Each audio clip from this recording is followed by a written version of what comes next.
മഹാലക്ഷ്മി സീരിയലിൻ്റെ ഇന്നത്തെ mega എപ്പിസോഡിൻ്റെ promo review വിശേഷങ്ങളിലേക്ക് എല്ലാവർക്കും സ്വാഗതം. അങ്ങനെ നമ്മുടെ പ്രതാപൻ്റെ അമ്മയും കരുണയ്ക്ക് വിളിക്കുന്നുണ്ട്. കരുണ ഫോൺ എടുത്തതും എന്താ വെച്ചാന്ന് ചോദിക്കുമ്പം, മോളെ ഞങ്ങൾ പറഞ്ഞത് മോൾക്ക് ഓർമ്മയില്ലേ, ഇന്നത്തോടുകൂടി ആ അയ്യപ്പൻ്റെ ശല്യം നമ്മളുടെ കുടുംബത്തിൽ നിന്ന് മാറണം. അതില്ലാണ്ടായാൽ പിന്നെ മഹാലക്ഷ്മിക്ക് എന്തെങ്കിലുമൊക്കെ ദോഷങ്ങൾ സംഭവിക്കും.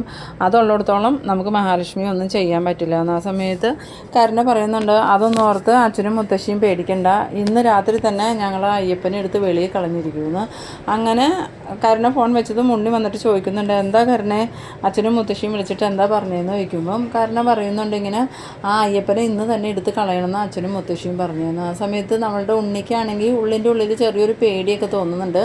കാരണം മനുഷ്യരോട് കളിക്കണ പോലെ അല്ലല്ലോ ദൈവങ്ങളോട് കളിക്കണേ. അതുകൊണ്ട് തന്നെ ഉണ്ണി കരുണയോട് ചോദിക്കുന്നുണ്ട്, അതൊക്കെ വേണോ കരുണേ, ദൈവങ്ങളോട് കളിക്കാൻ മാത്രം നമ്മൾ വളർന്നിട്ടുണ്ടോ? എന്തായാലും ആ അയ്യപ്പന് ശക്തി ഉണ്ടെന്നല്ലേ എല്ലാവരും പറയണേ. അങ്ങനെയുള്ളൊരു വിഗ്രഹം നമ്മളെടുത്ത് കളയാൻ നിന്നിട്ടുണ്ടെങ്കിൽ അത് നമുക്ക് കൂടുതൽ ആപത്ത് വരുത്തുമെന്ന് ചോദിക്കുമ്പം കരുണ പറയുന്നുണ്ട്, ഇനിയിപ്പോൾ എനിക്ക് എന്ത് ആപത്ത് വന്നാലും എനിക്ക് കുഴപ്പമില്ല, അവൾക്ക് നല്ലതൊന്നും സംഭവിക്കരുത്. എൻ്റെ ജീവിതത്തിൽ ഒരേ ഒരു ആഗ്രഹം അത് മാത്രം, ഇനിയിപ്പോൾ ഞാൻ മരിച്ചു പോയാലും എനിക്ക് പ്രശ്നമില്ല എന്ന് പറയുന്നു. അത് കേട്ടതും ഉണ്ണി പറയുന്നുണ്ട്, എന്തായാലും എല്ലാം സൂക്ഷിച്ചും കണ്ടും വേണം കൈകാര്യം ചെയ്യാൻ, ഇനിയിപ്പോൾ അതും നമുക്ക് തിരിച്ചടിയായിട്ട് വരരുതല്ലോ എന്ന്.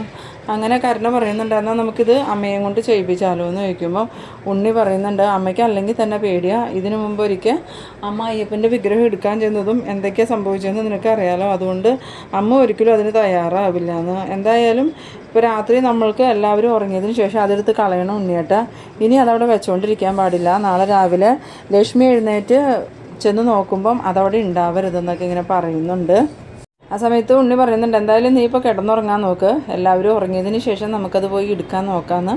അങ്ങനെ ഉണ്ണിയും കരുണയൊക്കെ കിടന്നുറങ്ങുന്നുണ്ട്. പിന്നീട് കാണിക്കുന്നത് നമ്മളുടെ കണ്ണനും മഹാലക്ഷ്മിയും ഉറങ്ങുന്നതാണ്. പെട്ടെന്ന് തന്നെ മഹാലക്ഷ്മിക്ക് എന്തൊക്കെയോ അസ്വസ്ഥതകൾ തോന്നിയിട്ട് മഹാലക്ഷ്മി ഞെട്ടി എഴുന്നേൽക്കുന്നുണ്ട്. ഞെട്ടി എഴുന്നേറ്റതും കണ്ണേട്ടാന്ന് വിളിക്കുമ്പം വേഗം തന്നെ കണ്ണു തുറന്നിട്ട് മഹാലക്ഷ്മിയോട് ചോദിക്കുന്നുണ്ട്, എന്ത് പറ്റി മഹി, തനിക്ക് എന്താ പറ്റി, എന്തെങ്കിലും പ്രശ്നമുണ്ടോ എന്ന് ചോദിക്കുമ്പോൾ, അതല്ല കണ്ണേട്ട, എൻ്റെ അയ്യപ്പന് എന്തോ ഒരു ആപത്ത് വരാൻ പോവാമെന്ന് ഞാൻ സ്വപ്നം കണ്ടു, ആ അയ്യപ്പനാണ് എൻ്റെ ശക്തി എന്ന് പറയുമ്പം കണ്ണൻ പറയുന്നുണ്ട്, അയ്യപ്പന് എന്താ ആപത്ത് വരാനാ, നമുക്കല്ലേ ആപത്ത് വരുള്ളൂ, ദൈവങ്ങൾക്ക് അങ്ങനെ എന്തെങ്കിലും ആപത്ത് വരുമോ എന്ന് ചോദിക്കുമ്പോൾ, അതല്ല കണ്ണേട്ട, എന്തോ ഒരാപത്ത് വരാൻ പോണ പോലെ എനിക്ക് തോന്നുന്നുണ്ടെന്ന് പറയുന്നു. ആ സമയത്ത് കണ്ണൻ പറയുന്നുണ്ട്, താൻ ഒന്നും കൂടിയും പ്രാർത്ഥിച്ചിട്ട് കിടന്നോ, എന്തായാലും അയ്യപ്പനക്ക് ഒരാപത്തും വരില്ല, അവരല്ലേ നമ്മളെ കാത്തു രക്ഷിക്കുന്നത്, അതുകൊണ്ട് നമ്മൾ അവരുടെ രക്ഷയ്ക്ക് പോകേണ്ട കാര്യമില്ല, അവർക്ക് അവരെ സ്വയം രക്ഷിക്കാനറിയാം, താൻ ധൈര്യമായിട്ട് കിടന്നുറങ്ങുന്നു. അങ്ങനെ നമ്മളുടെ മഹാലക്ഷ്മി മനസ്സോടുകൂടി അവിടെ കിടന്നുറങ്ങുന്നുണ്ട്.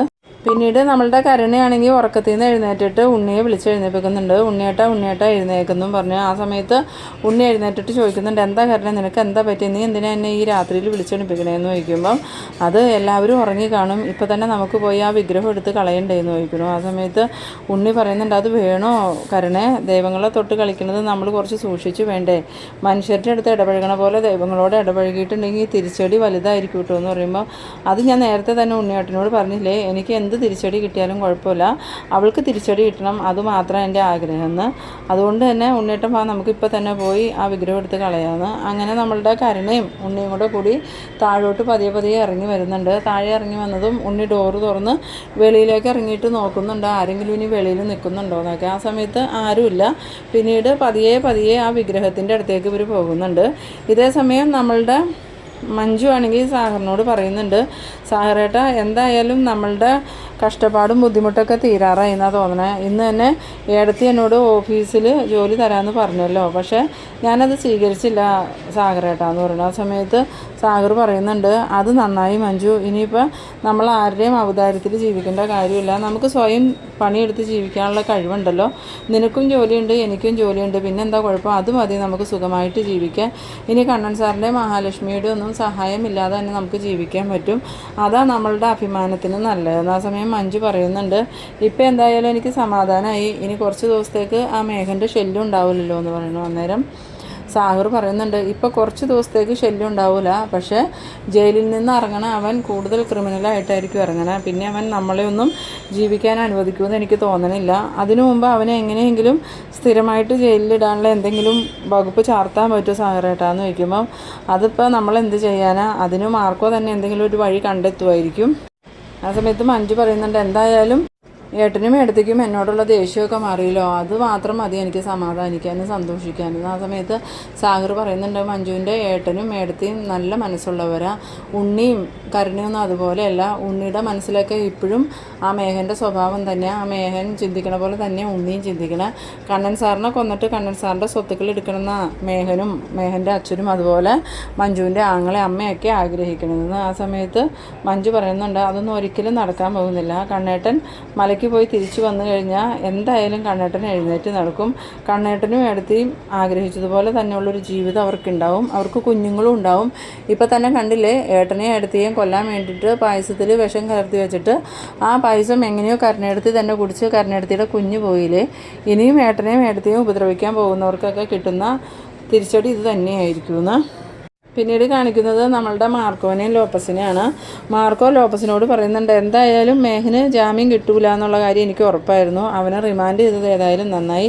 ഇനി ഒരു 14 ദിവസത്തേക്ക് അവൻ്റെ ശല്യം ഉണ്ടാവില്ല. ഇനി രണ്ടാമത് കോടതിയിൽ ഹാജരാക്കുമ്പോഴും അവനും ജാമ്യം കിട്ടൂലാത്ത രീതിയിൽ അവനെ കൊടുക്കണം എന്ന് പറയുമ്പം ലോപ്പസ് പറയുന്നുണ്ട്, ഇനിയിപ്പോൾ നമ്മൾ വേറൊരു കാര്യത്തിലും കൂടി മേഘനെ പേടിക്കണം. ഇപ്പോൾ അവൻ ജയിലിൽ കിടന്നതുകൊണ്ട് തന്നെ അതിൻ്റെ ഒരു പകയും കൂടി അവൻ മഞ്ജുവിനോടും സാഗറിനോടും തീർക്കാൻ സാധ്യതയുണ്ട്. അതുകൊണ്ട് ആ മേഘൻ്റെ കാര്യത്തിൽ എത്രയും പെട്ടെന്നൊരു തീരുമാനം ഉണ്ടാക്കണം. ആ സമയം മാർക്ക് പറയുന്നുണ്ട്, അവൻ ജയിലിൽ നിന്ന് ഇറങ്ങിയിട്ട് ഇനിയും മഞ്ജുവിനെയും സാഗറിനെയും ഉപദ്രവിക്കാൻ നോക്കട്ടെ, അപ്പം നമുക്ക് അവനുള്ള തിരിച്ചടി കൊടുക്കാം. പിന്നീട് അവൻ ഒരിക്കലും തല പൊക്കൂല, ആ രീതിയിലുള്ള തിരിച്ചടി തന്നെ അവനക്ക് കൊടുക്കണമെന്ന്. ആ സമയം ലോപ്പസ് പറയുന്നുണ്ട്, എന്തായാലും ഇപ്പം മഞ്ജുവിൻ്റെയും സാഗറിൻ്റെയും ജീവിതം നല്ല രീതിയിലാണ് പോയിക്കൊണ്ടിരിക്കുന്നത്. ഇപ്പോഴാണെങ്കിൽ കണ്ണൻ സാറിനും മഹാലക്ഷ്മിയോടും സാഗറിനോടും മഞ്ജുവിനോടും ഉണ്ടായിരുന്ന ആ ഒരു നീരസമൊക്കെ കുറഞ്ഞിട്ടുണ്ട്.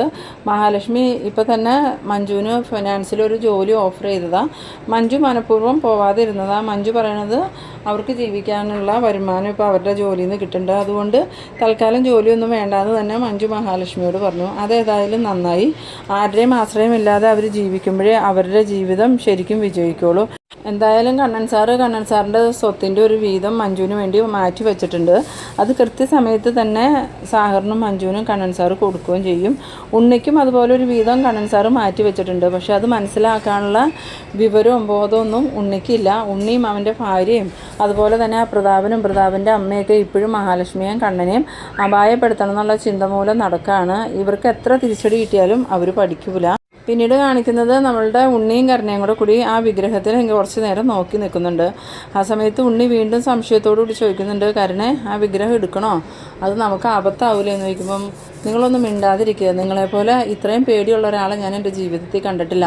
അതൊക്കെ നിങ്ങൾ എൻ്റെ അച്ഛനെ കണ്ടു പഠിക്കണം. എൻ്റെ അച്ഛന് എന്ത് ചെയ്യാനും ഒരു മടി ഉണ്ടായിരുന്നില്ല എന്ന്. അത് കേട്ടത് ഉണ്ണിയുടെ മുഖമൊക്കെ അങ്ങോട്ട് മാറുന്നുണ്ടെങ്കിലും ഉണ്ണി പിന്നെ അതിന് മറുപടി ഒന്നും പറയണില്ല. അങ്ങനെ നമ്മുടെ കരുണയാണെങ്കിൽ ചെന്നിട്ട് ആ വിഗ്രഹത്തിലേക്ക് തൊടാൻ പോണ സമയത്ത് അതിശക്തമായിട്ട് ഇടി മുഴങ്ങുന്നുണ്ട്. ആകാശത്ത് മിന്നലൊക്കെ ഉണ്ടാകുമ്പം ശരിക്കും ഉണ്ണിയൊക്കെ അങ്ങോട്ട് പേടിക്കുന്നുണ്ടെങ്കിലും കരുണയ്ക്ക് ഒരു പേടിയും തോന്നണില്ല. കാരണം ധൈര്യത്തോടുകൂടി ആ വിഗ്രഹം എടുക്കുന്നുണ്ട്. ആ വിഗ്രഹം എടുത്തിട്ട് കരുണ ഉണ്ണിയോട് പറയുന്നുണ്ട്, എത്രയും പെട്ടെന്ന് ഉണ്ണിയേട്ടൻ കാറ് സ്റ്റാർട്ട് ചെയ്യുക, നമുക്കിത് പുഴയിൽ കൊണ്ടുപോയി കളയാമെന്ന്. അങ്ങനെ കരുണയും ഉണ്ണിയും കൂടി ആ വിഗ്രഹവുമായിട്ട് പോകുന്നുണ്ട്. പിന്നീട് കാണിക്കുന്നത് നമ്മളുടെ മഹാലക്ഷ്മി ആണെങ്കിൽ രാവിലെ എഴുന്നേറ്റിട്ട് കണ്ണനോട് പറയുന്നുണ്ട്, ഇന്നലെ രാത്രി മൊത്തം എനിക്ക് എന്തൊക്കെയോ ഒരു അസ്വസ്ഥതകളായിരുന്നു. എനിക്ക് എല്ലാ ആപത്ത് സമയത്തും കൂട്ടിനുണ്ടായിരുന്നത് ആ ഒരു അയ്യപ്പ വിഗ്രഹം മാത്രം. ആ വിഗ്രഹവും എന്നെ വിട്ടുപോയ പോലെ ഒരു തോന്നലൊക്കെ ആയിരുന്നു. എന്തായാലും താൻ രാവിലെ തന്നെ അയ്യപ്പ വിഗ്രഹത്തിൻ്റെ അടുത്തുനിന്ന് പോയി നോക്കുന്നത്. അങ്ങനെ നമ്മളുടെ മഹാലക്ഷ്മി പോകാനൊരുങ്ങുമ്പോൾ കണ്ണൻ ചോദിക്കുന്നുണ്ട്, ഇനിയിപ്പോൾ തൻ്റെ അയ്യപ്പ വിഗ്രഹം ആരെങ്കിലും കട്ടുകൊണ്ടുപോയി കാണുമെന്ന് ചോദിക്കുമ്പം, ഇല്ല കണ്ണേട്ട, ഒരിക്കലും അങ്ങനെയൊന്നും സംഭവിക്കില്ല. എൻ്റെ അയ്യപ്പ വിഗ്രഹത്തിന് ഒരു കുഴപ്പവും വരില്ല. എന്നെ വിട്ടു പോകാൻ അതിന് സാധിക്കുകയില്ല. എന്തായാലും ഞാൻ പൂജിച്ച് ജീവൻ വെച്ചിട്ടുണ്ട് അതിനൊന്ന്. അങ്ങനെ മുറ്റത്തേക്ക് പോകാനായിട്ട് മഹാലക്ഷ്മി അങ്ങോട്ട് ഇറങ്ങി പോകുന്നുണ്ട്. ഈ സമയത്ത് കരുണ ഉണ്ണിയോട് പറയുന്നുണ്ട്, ഇപ്പോൾ രാവിലെ ചെന്ന് അവൾ അയ്യപ്പ വിഗ്രഹത്തിൻ്റെ മുമ്പിൽ നിൽക്കുമ്പോഴായിരിക്കും വിഗ്രഹം അവിടെ ഇല്ല എന്നുള്ള കാര്യം അവൾ അറിയണേ. എന്തായാലും ഇനി അവൾക്ക് തിരിച്ചടിയുടെ കാലമാണെന്നൊക്കെ പറഞ്ഞിങ്ങനെ ചിരിക്കുന്നുണ്ട്. എന്തായാലും വാ, നമുക്കും കൂടി ഒന്ന് പോയി നോക്കാം അവൾ എന്താ കാണിക്കണേന്ന്. അങ്ങനെ നമ്മളുടെ കരുണയും ഉണ്ണി ഈ മഹാലക്ഷ്മിയുടെ പുറകെ തന്നെ മഹാലക്ഷ്മി കാണാതെ വരുന്നുണ്ട്. ആ സമയത്ത് അവർ നോക്കുമ്പം നമ്മളുടെ മഹാലക്ഷ്മി ആണെങ്കിൽ അവിടെ നിന്ന് കൈകൂപ്പി പ്രാർത്ഥിക്കുന്നുണ്ട്. അന്നേരം കരുണ പറയുന്നുണ്ട്, ഇവള് ഇതെവിടെ നോക്കിയായി പ്രാർത്ഥിക്കണേന്ന് ചോദിക്കുമ്പം ഉണ്ണി പറയുന്നുണ്ട്, ഇനിയിപ്പോൾ ആ വിഗ്രഹം എങ്ങാനും തിരിച്ചു വന്നു കാണോ കരുണേന്ന് ചോദിക്കുമ്പം ഉണ്ണിയേട്ടൻ എന്താ തലയ്ക്ക് സുഖമല്ലേ, നമ്മളത് ഇന്നലെ കൊണ്ടുപോയി കളഞ്ഞതല്ലേ, പിന്നെ എങ്ങനെ തിരിച്ചു വരാനാണ്, ഇവൾക്ക് എന്താ വിഗ്രഹം കാണാഞ്ഞിട്ടൊരു വിഷമമില്ലേ, ഇവള് സാധാരണ പ്രാർത്ഥിക്കണ പോലെ തന്നെയാണല്ലോ നിന്ന് പ്രാർത്ഥിക്കണത്. ഇനിയിപ്പോൾ അവൾ വിഗ്രഹം ശ്രദ്ധിച്ചിട്ടുണ്ടാവില്ല ഉണ്ണിയേട്ടാന്ന് ചോദിക്കുമ്പോൾ പറയും, ശ്രദ്ധിക്കാതിരിക്കുമോ, എന്തായാലും മേടത്തി ആദ്യം തന്നെ നോക്കുന്നത് ആ വിഗ്രഹം അവിടെ ഉണ്ടോയെന്നായിരിക്കും. എന്തായാലും ആ വിഗ്രഹം അവിടെ ഉണ്ടോ എന്ന് നമുക്കൊന്ന് പോയി നോക്കാം. അങ്ങനെ നമ്മളുടെ ഉണ്ണി ആ വിഗ്രഹം വച്ചിരിക്കുന്നിടത്തേക്ക് വരുന്നുണ്ട്. ഈ സമയത്ത് നമ്മളുടെ മഹാലക്ഷ്മി ആണെങ്കിൽ ഉണ്ണി വന്നതൊന്നും അറിഞ്ഞിട്ടില്ല. മഹാലക്ഷ്മി കൈകൂപ്പി നിന്നിങ്ങനെ പ്രാർത്ഥിക്കുകയാണ്. പെട്ടെന്ന് തന്നെ ഉണ്ണി ആ വിഗ്രഹം ഇരിക്കുന്ന സ്ഥലത്തേക്ക് നോക്കുന്നതും ഉണ്ണി ഞെട്ടി പോകുന്നുണ്ട്. ഇന്നലെ രാത്രി കരുണയും ഉണ്ണിയും കൂടി കൊണ്ടുപോയി പുഴയിൽ ഒഴുക്കിയ വിഗ്രഹം അവിടെ തന്നെ വന്നിരിക്കുന്നു. അത് കണ്ടതും ഉണ്ണി പേടിച്ച് വിറച്ച് കരുണയുടെ അടുത്തേക്ക് ഓടി ചെല്ലുന്നുണ്ട്. അത് കണ്ടതും കരുണ ചോദിക്കുന്നുണ്ട്, എന്താ ഉണ്ണിയേട്ടാ, എന്താ പറ്റിയെന്ന് ചോദിക്കുമ്പോൾ കരുണ, ആ അയ്യപ്പ വിഗ്രഹം ശരിക്കും ജീവനുള്ള വിഗ്രഹം തന്നെയാണ്. ഇന്നലെ നമ്മൾ കൊണ്ടുപോയി കളഞ്ഞില്ലേ ആ വിഗ്രഹം ഇപ്പോൾ അവിടെ തന്നെ ഇരിക്കേണ്ടെന്ന്. അത് കേട്ടതും നമ്മളുടെ കരുണയാണെങ്കിൽ ഇങ്ങനെ ആകെ പേടിച്ച് സ്തംഭിച്ച് നിൽക്കുന്ന ആ ഒരു അവസ്ഥയിലാണ് ഈ എപ്പിസോഡ് അവസാനിക്കുന്നത്. അപ്പോൾ നിങ്ങളെൻ്റെ വീഡിയോ ആദ്യമായി കാണുന്നവരാണെങ്കിൽ ചാനലൊന്ന് സബ്സ്ക്രൈബ് ചെയ്യാനും ഇഷ്ടമായ ലൈക്ക് ചെയ്യാനും മറക്കരുത്. അടുത്തൊരു എപ്പിസോഡുമായി നമുക്ക് വീണ്ടും കാണാം. അതുവരേക്കും ബൈ ബൈ.